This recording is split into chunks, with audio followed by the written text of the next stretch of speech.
There's a whole fleet of them. Look on the ASA. My gosh. They're all going against the wind. The wind's 120 knots from the west. Look at that thing, dude.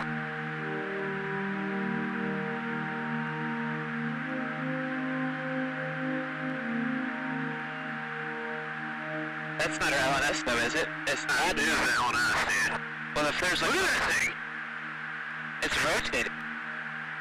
Pour remettre les choses dans le contexte, les images qu'on voit viennent d'un des avions les plus modernes de l'US Navy, donc de l'aéronavale américaine, le Super Hornet, un avion en équipage, donc il y a un pilote et ce qu'ils appellent aux États-Unis un WISO, 2 personnes dans l'avion. C'est des avions qui ne partent rarement seuls en vol, donc il y avait 2 avions à ce moment-là, donc c'est un total de 4 personnes qui ont vu le phénomène à ce moment-là. Et ce qui est très intéressant dans la première image Tic Tac, c'est qu'en fait, quand on creuse un petit peu l'histoire, on se rend compte que ça faisait une quinzaine de jours que les radars des bâtiments de guerre détectaient des contacts entre 6000 mètres et 30 000 mètres d'altitude à peu près.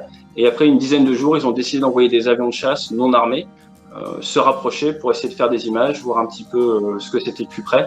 Et c'est de là que viennent les images. Donc ça vient en fait des senseurs embarqués sur les Super Hornets.